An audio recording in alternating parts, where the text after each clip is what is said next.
tenemos todas estas primeras 2 semanas en lo que son generalidades. Generalidades no solamente de anatomía, sino de parte de los sistemas y la parte del sistema nervioso que es importante que puedan conocer. Entonces, vamos a empezar.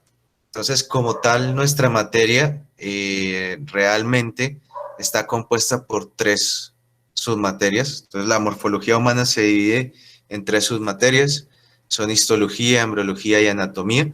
Entonces, al final, simplemente son una sola, ¿sí? Y es uno de los pilares para el desarrollo del ejercicio médico, a lo cual está también fisiología, patología, semiología como los 4 pilares importantes.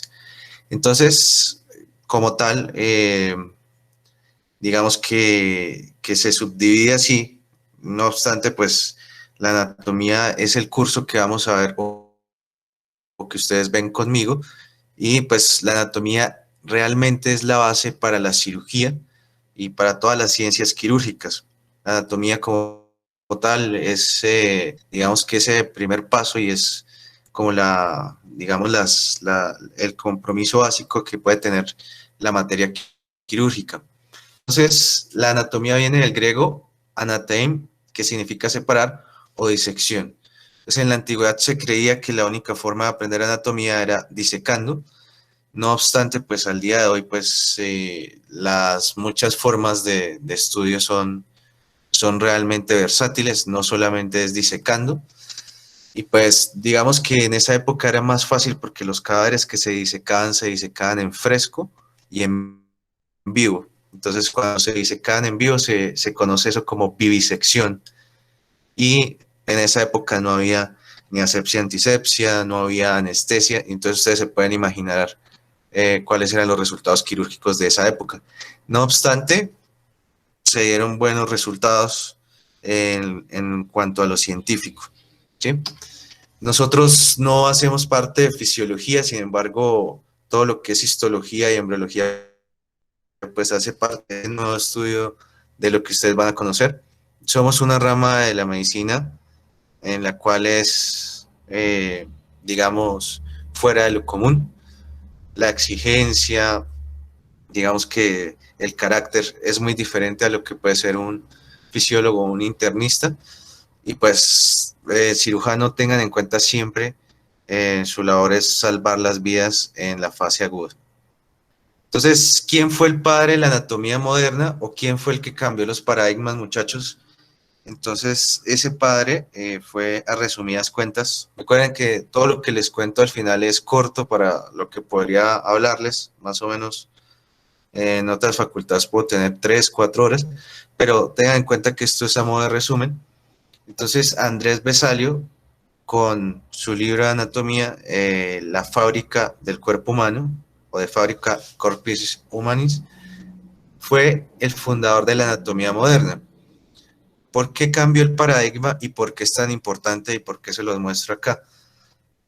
Porque digamos que la medicina en esa época venía de los conceptos anatómicos y fisiológicos de Hipócrates, de Galeno, y realmente ustedes ven que llaman que los galenos, sí, que los principios hipocráticos, pero a esas épocas había mucho error, mucho factor humano, muchas dificultades, y realmente hagan de cuenta, si ustedes ahorita tienen la dificultad de estudiar durante esta pandemia de esta forma, ellos tenían la dificultad que no podían estudiar anatomía en base a los cadáveres, sino que estudiaban anatomía en base a conceptos botánicos, o sea, de cómo fluían los sistemas circulatorios en los árboles, estudiaban en base a lo que era animales, entonces cómo iban los órganos en los animales, cómo iban los órganos en los perros, en los gatos, en los grandes mamíferos, y de acuerdo a eso ellos llevaban una idea que obviamente puede estar un poco salida de los cabellos, y en toda esa época era un paradigma porque nadie se atrevía a acercarse a un cadáver, a una persona muerta, por distintas, digamos que, transigencias religiosas, conceptos nómadas que tenían las personas sobre los espíritus, las enfermedades, y pues puede que tuvieran algo de razón, pero digamos que este señor, Andrés Vesalio, con toda la dificultad que tuvo para formarse como médico como cirujano, pues simplemente desarrolló todas estas actividades y fue el que cambió el paradigma. ¿Cómo cambió el paradigma? Pues ustedes vieron, empezó a disecar cadáveres humanos y empezó a basar sus conceptos a partir de allí. Entonces, su libro fue clara descripción de eso, ¿sí? Y sentó las bases para empezar a estudiar la medicina como debería ser. Entonces, ustedes ven los conceptos de Galeno, de cómo hablaban y eran muy místicos con el alma, con los fluidos corporales, sí, pero pues entonces Andrés Besalio empezó a hacer disecciones a campo abierto, hagan de cuenta como llegar a Neiva y en el centro de Neiva empezó a disecar, entonces eso era un espectáculo, realmente cambió el paradigma porque los médicos empezaron a formarse en todas las escuelas estudiando de cadáveres y de personas. Antes los conceptos que eran de perros, gatos y todo eso, pues tenía su dificultad y obviamente ustedes se imaginarán los resultados. Entonces, recuerden que la histología es la parte de la anatomía que estudia el cuerpo humano, pero desde el punto de vista microscópico, o sea, a través de células, de tejidos. Nosotros lo estudiamos a nivel macro, que es para la parte de actuación en las áreas quirúrgicas. Y dentro de esas disciplinas, pues hay varias formaciones. Hay formación en anatomía descriptiva o sistemática, anatomía regional o topográfica, anatomía de superficie o bioscópica, anatomía aplicada. Y realmente nosotros, digamos, los médicos un poco más contemporáneos, eh, lo que teníamos como formación era esta, la anatomía descriptiva sistemática. ¿Qué implicaba eso? Entonces, cuando uno era estudiante de medicina, tenía que estudiar anatomía más o menos un año, año y medio, en algunas facultades eran 2 años, y había que leer de Testit-Latarjet, la anatomía descriptiva. Si ustedes ahorita leen un capítulo de sus libros, pues pueden tener 5 a 7, 10 hojas. En las anatomías descriptivas había que leer más o menos 100, 200 hojas por capítulo. La descripción, como ustedes saben, describir es pintar con palabras, personas, animales, objetos, pues la descripción era simplemente en un hueso se podrían tardar 2 o 3, 4 páginas. Entonces, con los nuevos pensos de anatomía y de la parte de lo que es la formación médica, y como ya no se forman médicos cirujanos, sino como médicos, ¿sí? Entonces, digamos que esa extensión de la anatomía descriptiva se disminuyó. Entonces, en esa época, cuando perdíamos anatomía descriptiva o la anatomía descriptiva, entonces había que esperar un año a repetir, ¿sí? Entonces, esto implicaba año y medio y muchas personas desertaban. De hecho, esta es una materia donde muchas personas desertan de seguir en ese sueño.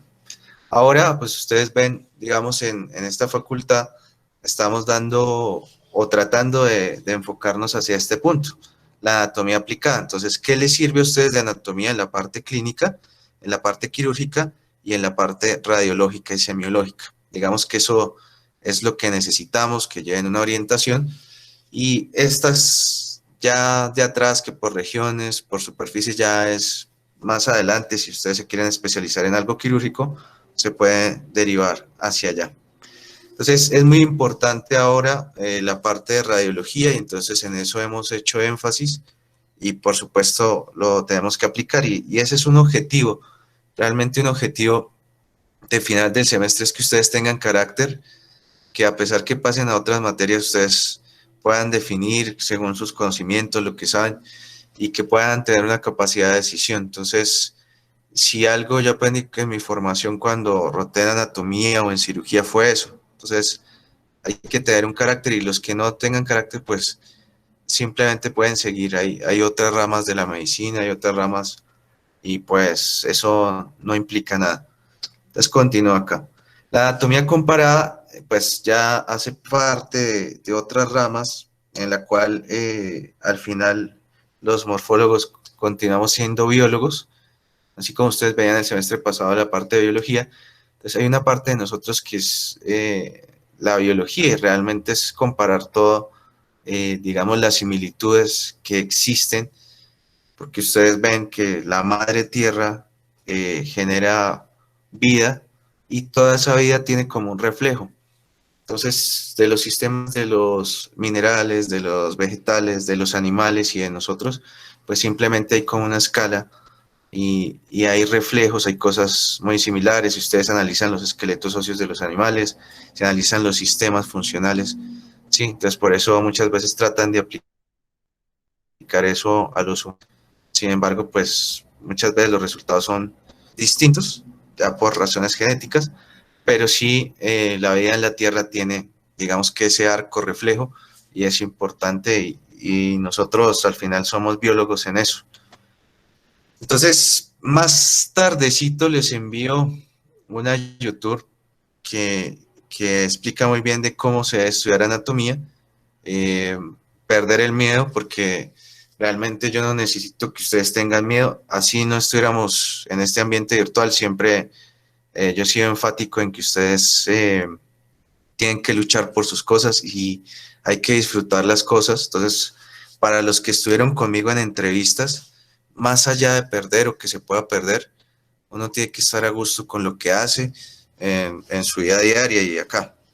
Entonces, los métodos de estudio anatómico, pues como les decía antes, se basaban en disección, cortes anatómicos, ¿sí? Ahora hacemos cortes anatómicos, endoscopia, laparoscopia y nos basamos mucho en la radiología. Entonces, muy de mis objetivos es que ustedes puedan salir del curso leyendo la parte radiológica o la anatomía radiológica básica de una radiografía de tórax, de una mamografía, poder orientarse, de un TAC de cuello, de tórax, de abdomen. Entonces, eso es parte de lo que es el objetivo del semestre. Entonces, ustedes van a ver, lo que hablamos del 10% es que ustedes como grupos o como grupos que se me armen, pues me desarrollen en este semestre un trabajo y que puedan dejar algo que aporte a la universidad, a la facultad. Entonces, eso es muy importante y eso es gratificante. Y pues cuando ustedes vuelvan, es súper que puedan llegar y vean sus trabajos allí. Entonces, continuamos acá. Digamos que este doctor Tour Rembrandt también cambió otros paradigmas porque ya empezó a hacer la enseñanza, como les digo, de la parte quirúrgica sobre cadáveres y digamos que a partir de allí vienen grandes autores. Tal vez el gran autor de toda la parte y la correlación de anatomía y cirugía es la parte del autor de Gray. Y si ustedes leen la historia, pues es algo difícil, cómo fue su camino, cómo pudo desarrollar todos los libros, toda la parte quirúrgica, cómo llegó a ser cirujano después de tanto tiempo y de tantas travesías. Entonces, digamos que los tratados que siguen vigentes es la llamada anatomía de Gray y pues que tiene algo especial porque hasta sirve para los programas y todas esas cosas que ustedes llevan ahí. Entonces, esa anatomía es una anatomía un poco más profunda, es anatomía pura. De hecho, yo tengo libros allá en la biblioteca de anatomía Gray, eh, pero no es una anatomía para ustedes, es una anatomía que tiene la combinación de todo lo que es embriología, histología, biología molecular y la parte macro y las técnicas quirúrgicas. Entonces, antes de desarrollarse como cirujano en Estados Unidos, hay que leer ese libro y hay que manejarlo a la perfección. Y en Inglaterra también. Entonces, eso es la parte de lo que nos ha hecho famosos y hay que tenerlo en cuenta. Bueno, continuando con todo lo que es, sí, perdóname si me extiendo un poco, pero pues es importante que lo tengan como referencia. Eh, tenemos, entonces, nosotros en la nomenclatura anatómica, por lo general, utilizamos la terminología anatómica básica, ¿sí? Que es como los nombres que se le han dado a esas referencias. No obstante, muchachos, ustedes van a ver que hay profes, no sé, neurocirujanos, cirujanos de tórax, cirujanos de abdomen. hay profes que utilizan epónimos. Entonces, ¿qué es un epónimo? Es el nombre, ejemplo, las trompas de Falopio, entonces las describió Falopio, entonces se llamaron trompas de Falopio. El nervio de Gardner, entonces lo descubrió Gardner, entonces le dieron ese nombre allí. No obstante, digamos que los epónimos no se deben utilizar en cuanto a lo que es la nomenclatura anatómica. El idioma de la anatomía o el idioma de los médicos es el latín, o era y el idioma de base. Entonces, digamos que cuando ustedes van a un congreso de anatomía en otro país, tienen que haber, somos la única materia que nos diferenciamos en eso. Hay un interlocutor en español y otro interlocutor en latín. Entonces, la única facultad de medicina que maneja la parte del latín en Colombia es la Universidad Militar. Entonces, para que tengan un poco eso en cuenta. Sin embargo, el latín es muy afín a nuestra letra madre y es fácil de identificar cuando se tienen relaciones con él. Hay libros que hablan de esa nomenclatura anatómica, pues la verdad no hay necesidad de que los compren, ¿sí? Pero sí vamos a utilizar la mayoría, pues la nomenclatura convencional. Pues miren en el caso de ahí, las trompas de Falopio, más fidedigno y más exacto referirse a ellas como trompas uterinas, porque son las trompas del útero, ¿sí? Entonces eso ayuda y aparentemente en algunas especialidades pues es un poco más difícil. Sobre la terminología anatómica básica tenemos que describir o basarnos en la posición anatómica. Entonces, la descripción del cuerpo para todo lo que son procedimientos quirúrgicos, procedimientos clínicos, se basa en esa posición anatómica. Esto lo utilizamos prácticamente todos los días con el ejercicio quirúrgico.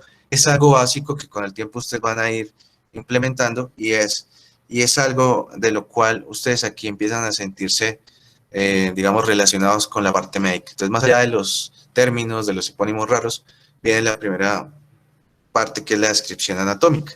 Entonces, la posición anatómica se define como una referencia del cuerpo humano, ¿sí? Que no importa el plano espacial sobre donde esté ubicado, o sea, si está de pie, si está acostado, si está oblicuo, y está dirigido de la siguiente forma, ¿sí? Entonces, uno encuentra la posición anatómica sobre un plano con el cuerpo erguido, la mirada hacia el frente, un poco de separación de los miembros inferiores y las palmas de las manos viendo hacia anterior. Entonces, es importante que ustedes, ya que revisaron los libros que hicieron la lectura ayer, pues traten de observar esa posición anatómica en sus pacientes, en su familia, y tengan ese acercamiento allí. De ahí se parte sobre otras posiciones. Entonces, miren el decúbito supino. Entonces, decúbito supino o decúbito dorsal. Entonces, tengo al paciente con la boca hacia arriba. Entonces, ese decúbito supino, decúbito dorsal, pues lo tenemos en algunos procedimientos quirúrgicos. El decúbito lateral, por lo general, lo tenemos cuando se va a aplicar raquídeas, ¿sí? O en mujeres embarazadas, en algunos procedimientos también la tenemos así en decúbito lateral. Decúbito prono, decúbito ventral, la boca hacia abajo, y lo que tendríamos es la exposición para procedimientos de neurocirugía en la columna, que ustedes podrían ver un poco más adelante. Entonces, esta es la descripción de la posición anatómica. Es el cuerpo erguido, la mirada hacia el frente, las palmas de las manos hacia el frente, una leve separación sobre el eje de los miembros inferiores, y ustedes describen sus planos viendo el cuerpo humano de frente, de posterior y de lado. Sin embargo, pues en términos médicos, tenemos que referenciarlos de acuerdo a los ejes. Entonces, el eje que primero conocemos es el eje longitudinal y está representado por la línea media. Ahí ustedes ven. Sí. Ese eje longitudinal, pues en cualquier vista, va a seccionar el cuerpo humano en dos mitades, ¿sí? Después vendría el eje transversal. Entonces, el centro del cuerpo no es el ombligo, recuérdenlo, y hacia ese punto tendríamos lo que es el eje transversal, que realmente es es disímil de la localización del ombligo. Y el eje anteroposterior, sí, que ya trata de tener un plano tridimensional, pero no lo tiene, pero va cortando el cuerpo de delante hacia atrás. Entonces, esos ejes anatómicos estarían representados así, longitudinal, anteroposterior y transversal. Digamos que es acercamiento. Sin embargo, en anatomía y en la parte quirúrgica, la parte radiológica, hablamos de los planos anatómicos. Entonces, más allá de ejes, tenemos que ver la parte tridimensional. Recuerden, eh, casi todo en el universo está formado por tres situaciones, la tridimensionalidad. Entonces, habla de este punto. Así como el cuerpo humano, pues la materia es el cuerpo, lo que vemos ahí es el cuerpo, la parte anatómica, pero pues también tiene alma y tiene espíritu. Entonces, los planos tridimensionales llegan aquí para darnos los planos anatómicos y es un acercamiento más morfológico y también se utiliza todos los días, muchachos, ¿sí? Son, pero de aquí ustedes empiezan su ejercicio de la medicina y como les digo, lo importante es que ustedes tengan la, digamos, esa capacidad de formarse solos y de salir adelante aquí con ese conocimiento. Entonces esos tres planos son sagital, frontal o coronal y transversal. Entonces vamos a ir hablando de los tres. Entonces el sagital divide el cuerpo humano por la sutura sagital, que está más o menos hacia este punto, entre los dos parietales. Y entonces me divide al cuerpo humano en dos mitades, derecha e izquierda. Ese sería mi plano sagital. Llegaría ahora, bueno, ese plano sagital tiene la intersección del longitudinal y el anteroposterior. El transversal me divide al cuerpo humano en dos mitades, la superior y la inferior. Y también tendría una combinación con el eje anteroposterior. Sin embargo, aquí no se confundan con los ejes, sino tengan en cuenta lo de los planos. ¿Listo, muchachos? Y el plano frontal o coronal lo que me hace es dividir el cuerpo humano desde la sutura frontoparietal, que se llama sutura coronal, y me divide el cuerpo humano en una mitad anterior y una mitad posterior. Recuerden que estén en casa poder coger a sus familiares y vivirlos así, ¿sí? Imaginariamente, para orientarse acerca de los planos, ¿vale? Profe, una pregunta.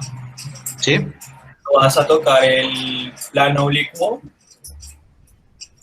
Ya vamos a ir hablando de todo eso, pero realmente el plano oblicuo es simplemente el eje anteroposterior.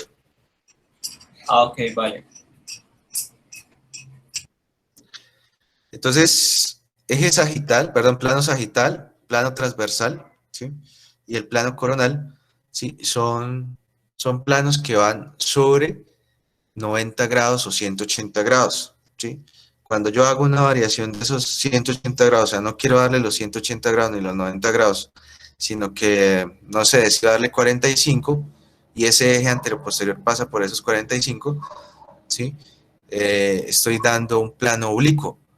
No obstante, los planos oblicuos realmente se definen en radiología, cuando hacemos cortes de TAC, entonces sí necesitamos planos oblicuos. Aquí en estos primeros acercamientos, realmente en lo que es la conformación de la anatomía, solo existen tres planos: plano sagital, plano transverso y plano coronal. ¿Sí? Recuerden, plano sagital divide el cuerpo humano en un hemicuerpo derecho, un hemicuerpo izquierdo. El plano coronal divide el cuerpo humano en un hemicuerpo anterior, un hemicuerpo posterior. Y el plano transverso me divide al cuerpo humano en un plano superior y un plano inferior. Profe, lo que pasa es que yo estuve leyendo en un libro y dice que dentro de los planos sagitales está el plano medio sagital, que es el que divide el plano sagital en la mitad. ¿Sí? O sea, sí. No, ese es el mismo plano mediano, mismo plano sagital. Lo que pasa es que esos dos planos se dividen y el otro es como, digamos, para hacer como un alejamiento de cada plano. Por eso se dice plano sagital mediano o plano sagital paramediano, que El plano sagital para mediano es el que se corre, el que se puede correr hacia la derecha o hacia la izquierda. Bueno, entonces ayer en la inducción no hablamos de una cosa importante, siempre se pasan cosas y lo importante es que ustedes tengan en cuenta que ustedes van a leer de diferentes libros y muchas veces hay tergiversaciones y hay cosas que no coinciden y eso es lo, digamos, lo rico de la medicina, realmente que a veces un 2 más 2 no es 4 todas las veces y no todo lo que les va a llegar son gripas, sino muchas veces hay enfermedades mucho más graves. Entonces, ¿por qué hago esa acotación? Entonces, lo que hablan los compañeros, los dos tienen razón, ¿sí? Si yo leo de mi libro y pues encuentro eso, pues yo lo leí y eso es lo que yo considero, ¿sí? Ahora, si el otro leyó del otro libro, pues sí, hay que tener eso en cuenta. Sin embargo, es una discusión, o pueden haber discusiones que realmente no tienen sentido. Eh, Muchas veces con esto de los planos sagitales, simplemente lo que es ser un plano mediano es un sinónimo, o sí, pero si solamente hablo plano sagital o plano mediano, o sea, nada de plano medial, el plano medial no existe. Entonces, de conceptos, el medio sagital, el parasagital, simplemente es corte sobre ese mismo plano sagital, pero realmente no es el mismo plano sagital ni mediano. No los quiero confundir, simplemente el plano sagital se puede llamar plano mediano, ¿sí? Y hay libros que pueden describir que los cortes que estén en ese mismo plano pues se pueden llamar parasagitales o se pueden llamar paramedianos o medios sagitales. Sin embargo, otros autores consideran eso una redundancia y consideran que no se deben meter ese tipo de conceptos para no confundir a las personas que están aprendiendo. Entonces, lo rico de la medicina es esto y por eso no hay un libro guía. Tenemos conceptos sobre anatomía sobre eso, pero digamos que no hay un libro guía o un libro que yo les pueda decir, ese es. Sin embargo, pues hay orientaciones de Gray, hay orientaciones de Latarjet, de Pro, de Moore, que es, digamos, los libros que tenemos en nuestro medio. Entonces, tranquilos. O sea, el mensaje es que vamos a tener muchas discusiones y lo importante es que esas discusiones pues puedan tener el criterio, el carácter de poder definir las cosas sin tampoco tomar todo lo que uno lea como absoluto, ¿listo? Porque pues eso también es terquedad. Pues uno tiene que estar abierto al concepto de los familiares, de mis otros compañeros, y no puedo definir que yo tenga la verdad o no la pueda tener, ¿sí? Simplemente lo que leí. Entonces, apliquemos esos conceptos de los planos o los cortes sobre diferentes órganos. Entonces, el corte transversal o horizontal del cerebro sería en esa posición, ¿sí? Miren que un órgano ya no tendría la posición anatómica, pero pues miren que ustedes, el encéfalo por lo general tiene los lóbulos, esta es la zona frontal, esta es la zona parietal, esta es la zona occipital, el cerebelo, la médula oblonga, ¿sí? Y entonces vamos a tener el plano transversal. Entonces, este sería mi plano transversal. Si yo hago un corte aquí, si yo hago otro corte aquí, seguiría siendo transversal. Si hago otro corte aquí, seguiría siendo transversal. Ahora, aquí sí no existe eso de lo para transversal o para mediano transversal, sino simplemente transversal es cualquier corte que esté sobre ese eje y por eso es mejor manejarlo así. Yo sé que ustedes leyeron eso, en eso no hay problema. Este es otro corte transversal, pero ya con la tabla ósea. Entonces, estamos en el plano horizontal. Estos ya son corontales, ¿sí? O recuerden que también se conocen como coronales. Entonces, todo corte que vaya así o en paralelo simplemente se llamará coronal. Y todo corte que vaya en el plano sagital se llamará sagital. Entonces, estructuras que podemos identificar, miren, este corte frontal, entonces aquí estarían las órbitas, la zona de la pirámide nasal, el seno maxilar, la lengua, los dientes.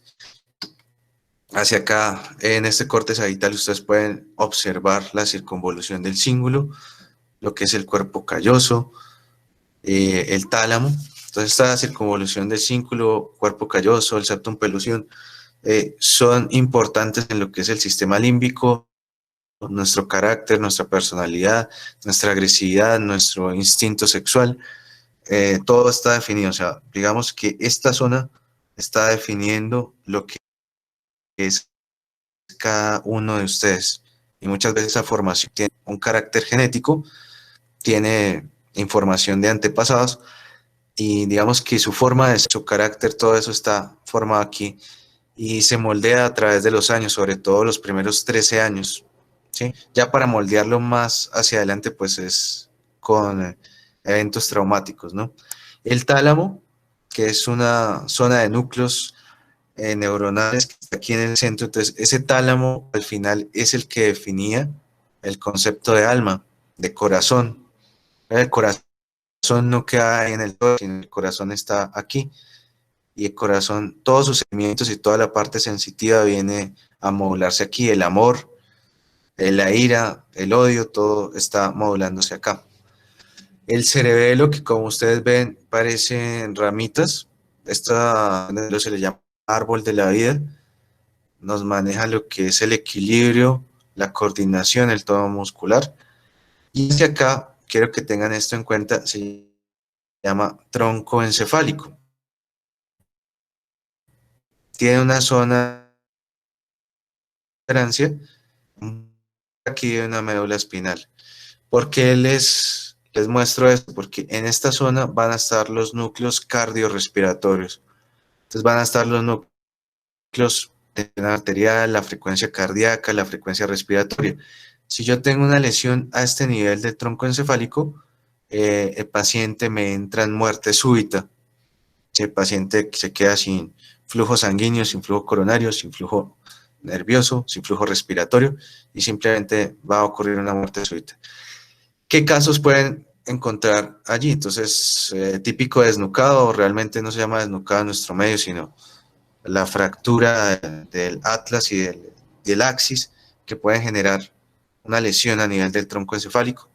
Entonces, aquí hay muerte, ya las lesiones bajando del bulbo y las primeras cervicales, pues van a tener cuadriplegia, las lesiones torácicas van a tener paraplegia. Recuerden, cuadriplegia es el compromiso de las 4 extremidades, paraplegia es el compromiso de las extremidades inferiores.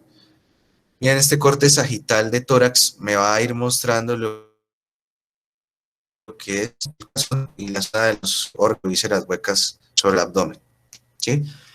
Esa es la primera parte. Espero, ahora sí tienen alguna otra duda, inquietud.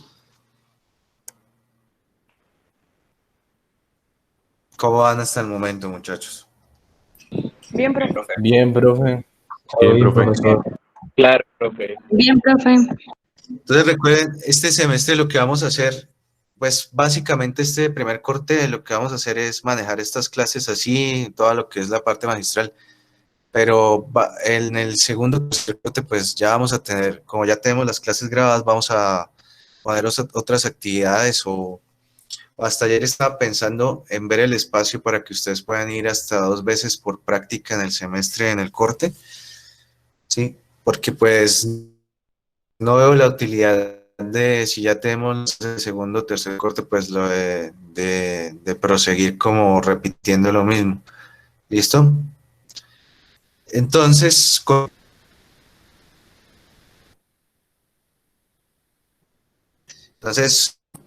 recuerden, esto se hace en base a los planes de referencia. Entonces, son estructuras de relación. Entonces, es cómo nos vamos a dirigir de acuerdo a lo que encontremos en el paciente, en la parte de la proyección quirúrgica. Entonces, ahí les muestro, o aquí estamos viendo, gente, la parte de lo que es mi cuerpo humano, ¿sí? Al natural. Entonces, yo puedo definir embriológicamente como la parte superior del cuerpo como cefálica y la parte inferior como la parte caudal, embriológicamente, ¿no? Entonces, todo lo que esté arriba del plano transverso será superior, todo lo que esté abajo del plano transverso será inferior. ¿Sí?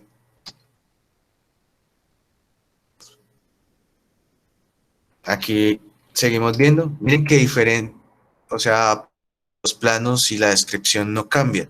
Quiero que tengan eso en cuenta. Y quiero que hagan el ejercicio allá con sus papás, con sus familias, ¿sí? Para que sea más práctico. Normalmente en la clase utilizábamos espacios para que hicieran eso, pero digamos que ahorita es más difícil. Sobre las extremidades, muchachos, entonces, de donde se origina una extremidad o la parte más proximal, perdón, la parte más cercana de un miembro, se define con el término de proximal. Entonces, por ejemplo, el hombro es proximal que la muñeca, el codo es más proximal que los dedos, ¿sí? Esta zona de la cadera Profe, es qué más pena, es proximal que el que cuello. hay mucha interferencia y no se te entiende muy bien. ¿Desde dónde no entendieron? Desde que comenzaste a hablar de proximal, profe. Ah, bueno. Entonces, proximal es todo lo que está en la raíz del miembro, muchachos, ¿sí? Entonces, toda localización cercana a la raíz del miembro es proximal. Entonces, por ejemplo, en el miembro superior, el hombro es más proximal que la muñeca. El codo es más proximal que las falanges o los dedos, ¿sí? La cadera es más proximal que el cuello del pie, ¿sí?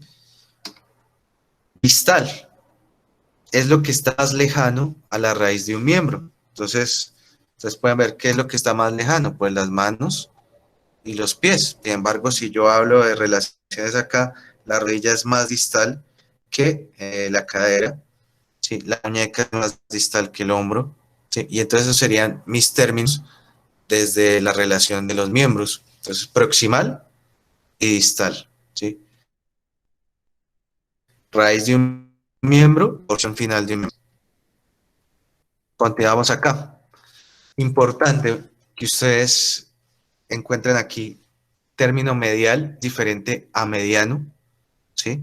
Y no existe el nervio mediano, pero no existe el nervio medial, sino nervio medial.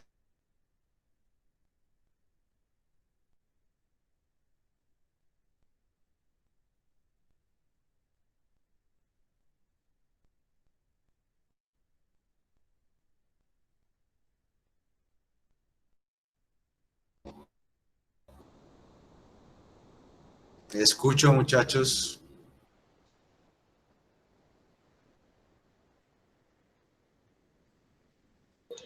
Profe, Trato de qué llamar por pena, es lista. que yo pensé que era mi internet, pero es que desde que inició el medio interno se cortó realmente y no escuché nada. Qué pena. Sí, profe, se está cortando. Profe, Yo creía que no estaban hablando. Porque Yo como, igual. porque como se escuchó todo en silencio, yo quedé como... hay interferencia. Bueno, no sé. Mi pregunta es, ¿qué plano es este ahora que aparecieron? Que no hay interferencia. Longitudinal. Sagital. Sagital, Medio. sí, derecho. Longitudinal. Sagital. Entonces, miren, recuerden que no hay plano longitudinal, sino eje longitudinal.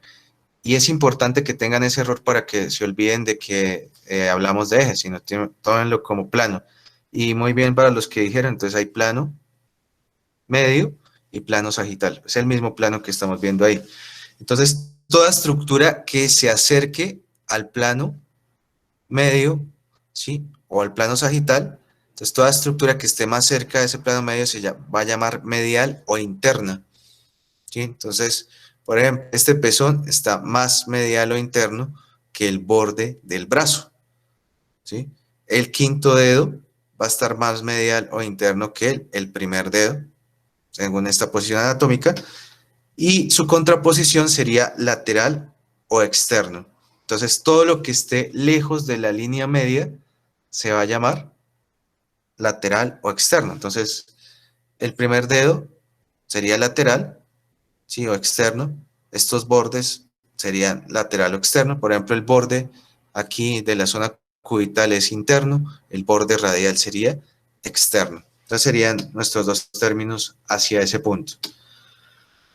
Hacia la zona posterior también podemos tener el término dorsal, o sea, hacia la espalda, y hacia anterior, ventral. ¿Qué plano deberíamos definir allí?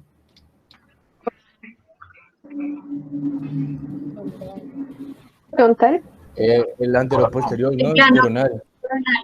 El coronal, Plano. profe.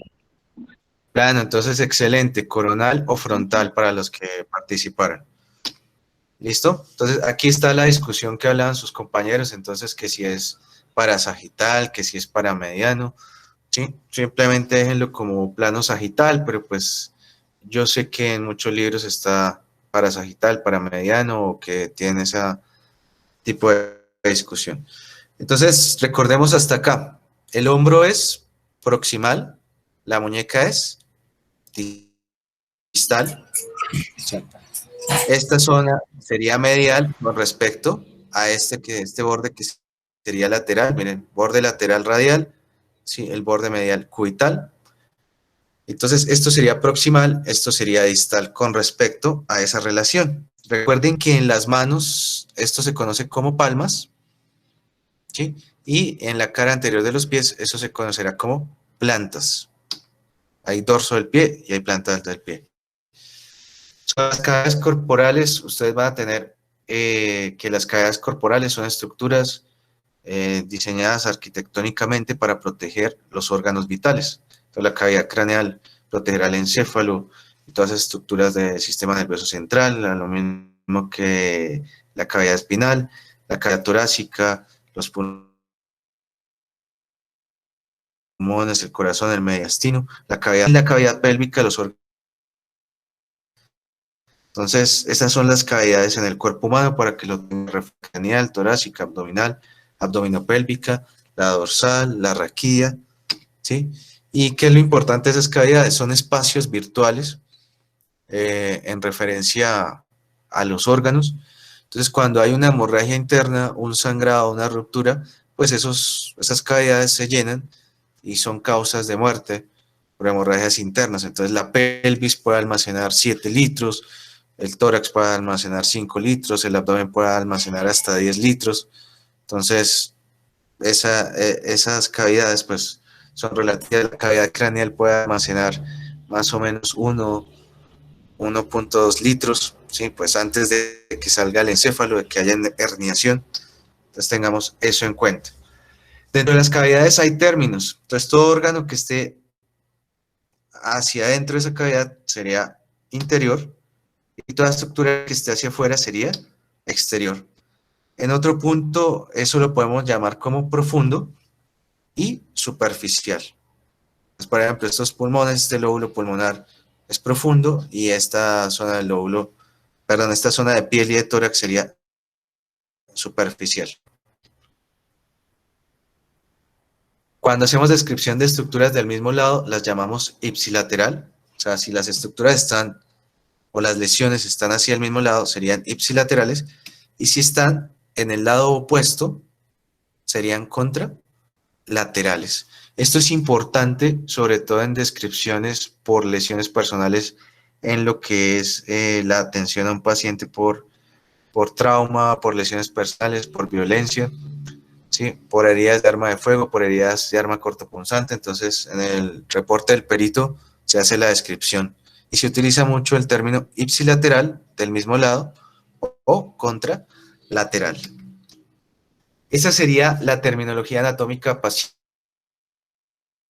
o simplemente la terminología anatómica de referencia. Cuando ya hablamos de terminología anatómica de movimientos, tenemos que generar ciertos planos de acuerdo a las articulaciones. Ustedes no han visto articulaciones, pero pues los movimientos digamos que son de referencia. Entonces, flexión y extensión. Cuando me refiero a flexión, bueno, antes de eso debo definir qué es una articulación.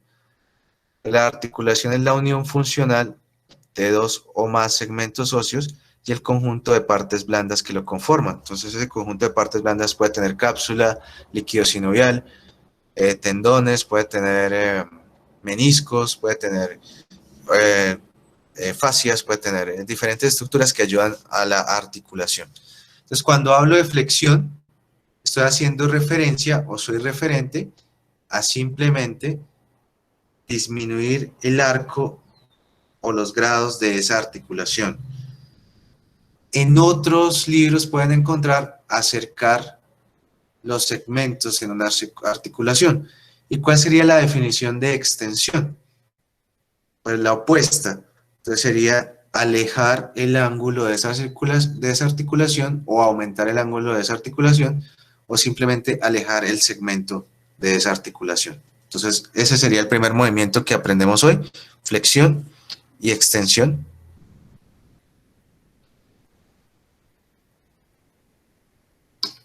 Entonces, lo que estábamos viendo acá es flexión del codo. Ustedes lo practicaban mucho hasta hace un tiempo, cada viernes, como les muestré ahí. Esto que vemos aquí arriba sería la parte de flexión del hombro, ¿sí? Entonces, hagan los movimientos allá en sus casas o valoren el movimiento. Miren que normalmente ustedes piensan que están flexionando el hombro, ¿sí? Pero no saben que realmente cuando hago flexión del hombro es llevarlo hacia adelante, o sea, llevar el miembro superior hacia adelante, y hacer extensión es llevar el hombro hacia atrás, el miembro superior hacia atrás. Eso es flexión y extensión del hombro, para que ustedes lo puedan ver ahí.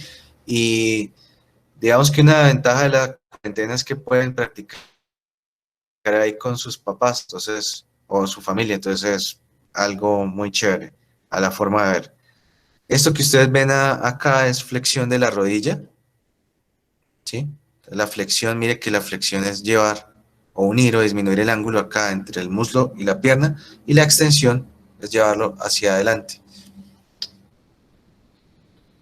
Como ustedes pueden ver allí, muchachos, el pie está conformado por la parte que ustedes ven hacia superior, que se llama dorso, ¿sí? Y la parte más inferior, que sería la planta. Entonces, hay dos términos en cuanto a pie. Entonces, dorsiflexión, que es llevar el dorso del pie hacia arriba, ¿sí? Y la plantiflexión, que sería llevar esa planta hacia la zona más posterior, simplemente en puntillas, en punta de pies. O sea, en la plantiflexión yo llevo la punta de pies hacia adelante, ¿sí? Y en la dorsiflexión me apoyo sobre el talón. Entonces, dorsiflexión y plantiflexión. Tengámoslo en cuenta para que lo puedan recordar. Flexión y extensión del tronco, flexión lateral del tronco.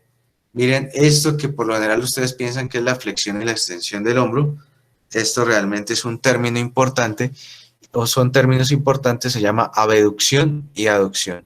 Entonces, abducción simplemente es alejar el segmento corporal de la línea media. Entonces, cuando hago abducción estoy llevando el miembro superior hacia la parte más alejada, abducción, y aducción es acercar el miembro superior, o es, en este caso, más hacia la línea media. Entonces aquí estoy haciendo aducción y aquí estoy haciendo abducción.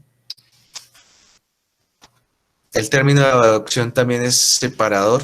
Entonces ustedes pueden encontrar músculos que son el separador largo o abductor largo, simplemente son sinónimos, sí, pero ya acercador pues nada, no es el sinónimo, sino es aproximador. Entonces, abducción es separación, aducción es aproximación. Para los que lean pro, hay muchos más términos y pues son, digamos que idiosincráticos en la Argentina, entonces se pueden tener muchas confusiones allí. Entonces, esa es digamos que la síntesis, abducción. Miren aquí, abducción de la cadera y abducción del miembro inferior.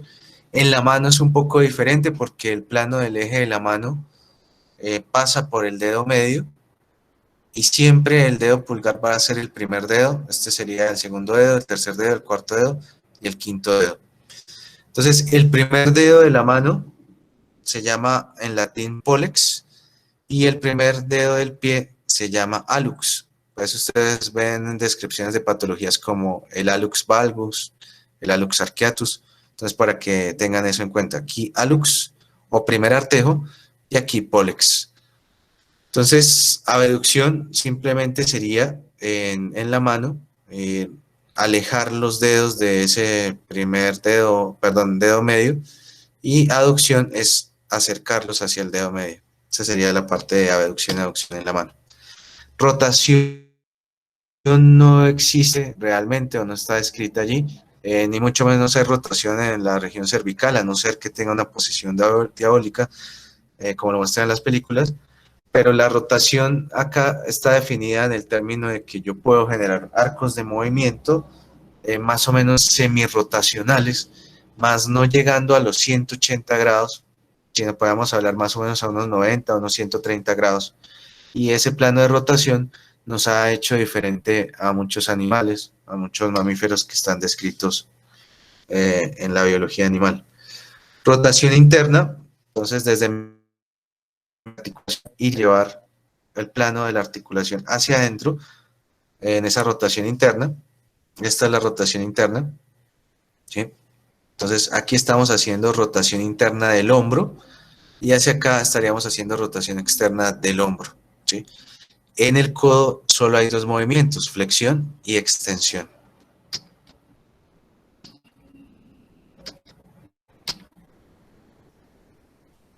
Al final tendríamos lo que es la circunducción, muchachos, que sería la combinación de todos los movimientos.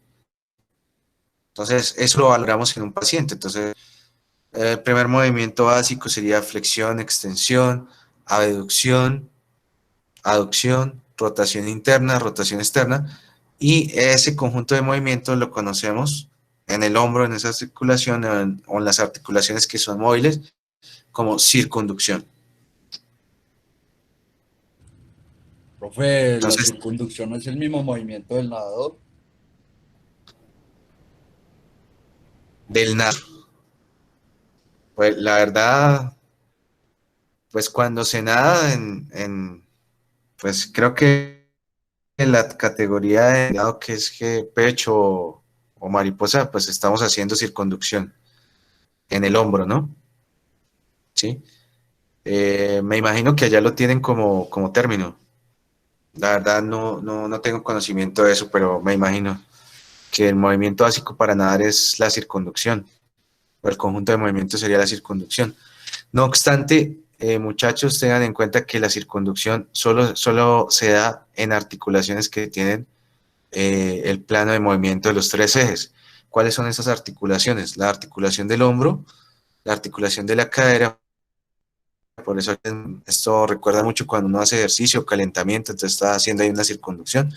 También en la cadera, por ejemplo, ustedes pueden apoyarse sobre un pie y generar arcos de movimiento ahí con el miembro inferior, ahí también habría circunducción, y también en el cuello del pie también hay plano en los tres movimientos que ahí se puede generar circunducción. Ahí la circunducción tiene que llevar también la parte de los movimientos de elevación, descenso, ascenso. Esos movimientos también están en la mandíbula. Hay otro término que se conoce como diducción. La diducción son el conjunto de los movimientos que se puede generar en la mandíbula. Flexión, ascenso, descenso, desviación lateral. Y cuando yo hago ese conjunto de movimientos, ya no se llama circunducción en esa articulación, en la temporomandibular, sino que se llama diducción.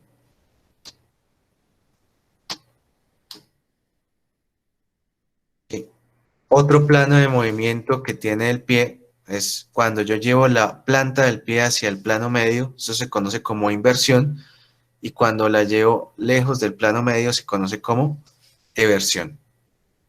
Listo, para que lo tengamos en cuenta. Entonces, en el pie, los arcos de movimiento serían plantiflexión, dorsiflexión, inversión y eversión.